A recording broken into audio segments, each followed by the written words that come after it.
ओवैसी को गोली मारने से उत्तर प्रदेश, मतलब ओवैसी की गाड़ी में गोली लगी है और वो बिल्कुल पावदान में लगी है, एकदम पैरेलल वे में, जैसे लग रहा हो कि लेट के मारा है। तो इस गोली कांड के बाद उन्हें सुरक्षा भी मिल गई है। वो कहते हैं मुझे सुरक्षा नहीं चाहिए, संसद में कहा भी है। इसका कोई हाँ, असर पड़ेगा? दोनों एक आदमी बारी बारी से केजरीवाल बताइए। का एक केजरीवाल का प्रभाव ज्यादा है सर। केजरीवाल से अगर कुछ सीखे ना सीखे, राजनीति जरूर सीख ले, क्योंकि बहुत अच्छे नेता हैं वो। उन्होंने बहुत अच्छी अच्छी राजनीति, ये फ्री बीज, ये वाला थप्पड़ मरवाने वाला, ये सब सिंपैथी वाली चीजें होती है, लोग समझते हैं। मुस्लिम बहुत चालाक हो गया है सर। पहले हमको लगता था ये फोन ने चीजें बदल दी है। हमने भी चर्चा, अरे सिंपैथी के चक्कर में गोली मरवा रहा है।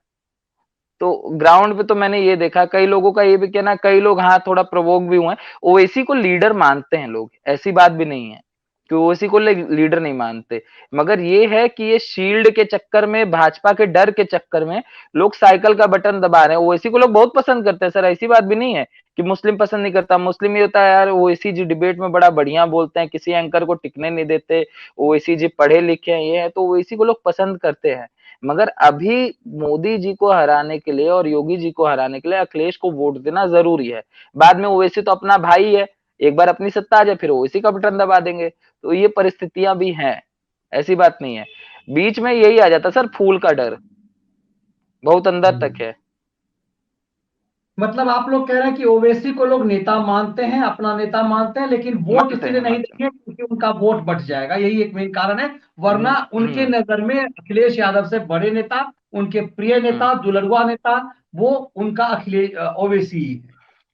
वो और जो चीजें एक बोलते हैं चीज ना, और। उप मुख्यमंत्री, ये सब सारी चीजें सर धरातल पर लोग महसूस करते हैं, ऐसी बात नहीं है। आप, हमने बात करी थी, जैसे ये युवा छात्र वात्र होते हैं ना, ये लोग बड़ा अट्रैक्ट होते हैं, ऐसी बात नहीं है। उनको वो कहते हैं कि हाँ भाई हमारे लिए बात कर रहा है। हमारे लिए क्या करा ओवैसी ने, लोग जिक्र करते हैं कि 2013 में जब दंगे हो रहे थे तो ये नाच देखा करते थे। ये मुस्लिम अपने मुंह से बोलता है। उनका भी मानना है कि अखिलेश ने कुछ नहीं किया है। मगर उनका ये कहना है कि भैया नहीं नहीं, योगी को हटाने के अखिलेश को वोट देना बहुत जरूरी है। वो तो अपना आपसी मामला है, बाद में देख लेंगे। अच्छा, कुछ चिरकुट टाइप लोग यहाँ आए हुए हैं, वो कह रहे हैं कि हिंदू मुस्लिम ये दोनों कर रहे हैं। और जो भी है उत्तर प्रदेश में जो लोग कहते हैं हिंदू मुस्लिम कर रहे हैं, सबसे ज्यादा हिंदू मुस्लिम तो अखिलेश यादव भी कर रहे हैं, उनका एजेंडा ही वही है।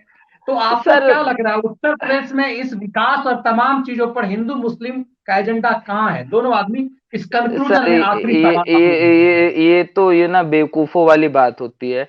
वही मेरा कहना है कि अगर हिंदू मुस्लिम करो तो तुम कम्युनल हो, मगर यादव पंडित करो तो तुम सेकुलर हो। ये मतलब क्या प्रतिनिधि है, क्या है? वो भी एक चल चीजें हैं, ये भी एक चीज है, उस पर बात क्यों नहीं कर सकते भाई? ये कौन सी किताब में लिख दिया कि उस पर बात करोगे तो तुम कम्युनल हो जाओगे? सर गणित है, राजनीति है, अगर आप उन पन्नों को नहीं उठाएंगे तो कैसे बात चलेगी? वो भी तो वोट बैंक है ना। हम थोड़ी ना कहते हैं, जो नेता है ये भी तो कहते हैं कि हम मुस्लिम एक हो जाओ, हमको वोट दो, हमने थोड़ी ना कहा है। तो वो जो जिस पैटर्न में वोट करेंगे, हिंदुओं में एकता नहीं है, इसलिए हिंदू एक नहीं होते। हिंदू ब्राह्मण दलित ओबीसी इसमें बटा हुआ है। तो जो रियलिटी है, मेरा काम है सच सामने रखना, आपकी अपनी भावनाएं अंदर रखिए, हमको इससे मतलब नहीं है। ये जितने भी हिंदू में, ये रियलिटी है, ये सच्चाई है, सत्य है, कब तक भागोगे? ये तो सत्य है सर। उत्तर प्रदेश उत्तर प्रदेश में हाँ, विकास पर आप हर जगह मान रहे हैं सत्य कि, है, हाँ मतलब हर आप जितेंद्र जगह देव रहे सत्य हैं है उत्तर आपको। प्रदेश में विकास पर ये मुद्दा ज्यादा हावी है, जिस चीज को हाँ जो होता जो है सर। खेल रहे हैं। बिल्कुल हम्म। बिल्कुल। सत्यन, आप अपनी राय बताइए इस पे। सर ये चिरकुट हिंदू लोग जो हैं यहाँ पे जो कूद रहे हैं, ये दोनों हिंदू मुस्लिम कर रहे हैं, मुझे समझ में नहीं आया कि किस बात पे ऐसा कह रहे हैं। लेकिन जो लोग सबसे ज्यादा, बहुत अच्छी बात जितेंद्र ने कही है कि आप कहते हैं कि मुस्लिम सारे एक हो जाओ, लेकिन सामने वाले को कहेंगे योगी हिंदू मुस्लिम कर रहा है, जिसकी सरकार के रूप में हर योजना हर आम आदमी के लिए है। शौचालय मिला, हम्म। घर मिला, तो अब्दुल को यदि 10 बच्चे हैं तो 10 बच्चों को अब्दुल को मिल गया। लेकिन सबसे अधिक फायदा नहीं वही उठाएंगे, जी जी, लेकिन हिंदू मुस्लिम कहने उठाएंगे। कहने का मतलब ये है सर, अगर ये अपने मंच से बोलते हैं मुस्लिम एक हो जाओ, तो ये सेकुलरिज्म है। अगर कल को कोई नेता ये खड़े होके बोल दे कि हिंदुओं एक हो जाओ, बिल्कुल। कम्युनल हो जाता है। ये मतलब अपने हिसाब से परिभाषा गढ़ते हैं, इनका हम कुछ नहीं कर सकते सर। बाकी सत्यम बताएंगे। जी सत्यम, हाँ सत्यम बताइए। सर ये जो इस तरह का सवाल पूछ रहे हैं, शायद ये भली भांति राजनीति को नहीं परख रहे हैं पुराने समय से, या तो फिर ये इन्हें ज्ञान नहीं है कि किस तरह का किन नेताओं का बयान आता है, उस पे मीडिया किस तरह से प्रतिक्रिया करती है।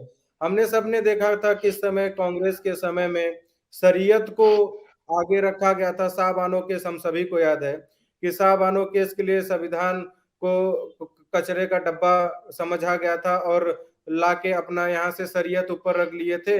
और उसके बाद किस तरह से राम भक्तों पे जब राम मंदिर का आंदोलन हुआ, जो सदियों सदियों से आदर्श रहा हिंदू धर्म का और पुरुषोत्तम राम को माना जाता था, उसके बाद भी राम मंदिर के लिए भी जब निर्माण के लिए लोग निकले तो उनपे भी मुलायम सिंह यादव की सरकार थी और गोलियां चलाई गई।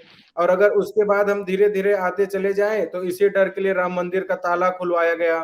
फिर उसके बाद जैसा जितेंद्र बता रहे थे, इसके पहले भी कई लोकसभा चुनाव में बंद कमरे में मैंने देखा मध्य प्रदेश के चुनाव में दिग्विजय सिंह को कहते हुए कि आप सभी लोग तो साथ दे दो, बाकी हम बीजेपी वालों को देख लेंगे। मायावती अपनी टूटी टांग को व्हील चेयर पे रखते हुए ऐलान कर देती हैं कि सभी मुस्लिम एक हो जाओ।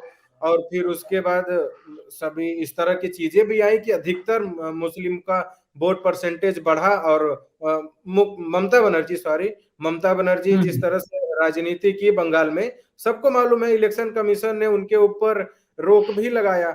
कांग्रेस के कई नेता है, मणिशंकर अय्यर को ले लीजिए, चाहे जो कभी कहते हैं आज ही अजय राय ने कहा है कि मुख्यमंत्री और प्रधानमंत्री को नमक के साथ गाड़ देंगे 7 मार्च को। आज ही बयान आया जिन्होंने प्रधानमंत्री के खिलाफ चुनाव लड़ा था।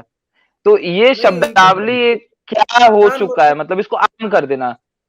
इमरान मसूद का बयान नहीं देखे थे सर, लोकसभा चुनाव के समय बोटी बोटी काट देंगे। आज समाजवादी पार्टी उन्हीं को ना अपने पार्टी में शामिल की है, इमरान मसूद को सहारनपुर से, बल्कि टिकट नहीं दी। वो भले रो रहे हैं कि हमको तो कुत्ते के समान समझा गया, ये वो अलग बात है। लेकिन इस तरह की जो बयानबाजियां चल रही हैं वो उत्तर प्रदेश में आज पहली बार नहीं है कि हिंदू वर्सेस मुसलमान पे हो रहा है। कल्याण सिंह की सरकार, कल्याण सिंह का समय, राम मंदिर आंदोलन का समय, उसके पहले शाहबानो का केस, और जब राम मंदिर का फैसला आया तब, और वर्तमान स्थिति। और जैसे तमाम बयानबाजियां, चाहे मध्य प्रदेश का मैं उदाहरण लूं, चाहे अपने किताब में जैसे कांग्रेस के कई नेता हैं जो बोको हराम और कितने चीजों से हिंदुत्व की तुलना कर देते हैं। और ये जो कमेंट करे राहुल गांधी को नहीं सुनते क्या? राहुल गांधी का तो 100 ट्वीट में से 90 ट्वीट हिंदू और हिंदुवादित्य पे रहता है। तो क्या ये हिंदू मुसलमान करने की बात नहीं है क्या? तो इन चीजों पे भी अगर इसीलिए कुछ विरोधी लोगों की जो खेल खराब करने के लिए चिरकुटों की कुछ टीम आई थी जो इस तरह हमला करते, मैंने लगा कि उनका सवाल भी लेना चाहिए ताकि उनको उसी ढंग से, क्योंकि उनके सवाल पर उनको जवाब देना, उन पर अटैक करना जरूरी है कि वो फैक्ट को समझ सकें। आप लोगों ने बहुत सर बेहतर से 1 घंटा 20 मिनट का समय निकाला। जितेंद्र कुछ बता रहे हैं, बताइए। सर मेरा कहना है कि इस देश में अगर कोई चीज होती है तो इस देश का हिंदू जिम्मेदार है। ये लोग बोलते हैं आतंकवाद का कोई धर्म नहीं होता, मगर एक घटना के बाद हिंदुओं को आतंकवादी साबित करने की प्रथा से शुरू हो जाती है और कहा जाता है कि हिंदू आतंकवाद है। अभी एक मेरठ के नेता था, वो हिंदू गर्दी, गुंडागर्दी का पर्यायवाची शब्द उन्होंने गढ़ दिया हिंदू गर्दी। तो देश में कुछ भी होगा उसका जिम्मेदार हिंदू ही होगा, भले वो करे ना करे, मगर वो जिम्मेदार है। मगर अगर इस पर चर्चा कर ली जाए तो दिक्कत हो जाएगी कि नहीं? बिल्कुल बिल्कुल, ये कह देंगे आतंकवाद का कोई धर्म नहीं होता। हाँ बिल्कुल, इसीलिए चुनाव का तो मुद्दा वो होना ही चाहिए जिस पर ये कह रहे हैं कि कर तो वही रहे हैं, काम वही कर रहे हैं, लेकिन कहें कि ये होना नहीं चाहिए। मतलब पर उपदेश कुशल बहु तेरे, यही मुद्दा है। दूसरे के लिए उपदेश है। आप लोगों से बात करते करते समय का पता नहीं चलता। जब जमीन से का अनुभव होता है, वो अनुभव कई बार उम्र के अनुभव से बड़ा हो जाता है। इसीलिए कई बार लगता है कि आप लोगों से उम्र साझा करना किसी बड़े बड़े जर्नलिस्टों से भी ज्यादा महत्वपूर्ण लगता है, क्योंकि आप लोग कई महीनों से जमीन पर काम कर रहे हैं। ये अनुभव जरूर आपके जीवन में बहुत काम आएगा, मैंने पीछे भी कहा। बहुत बहुत बहुत धन्यवाद।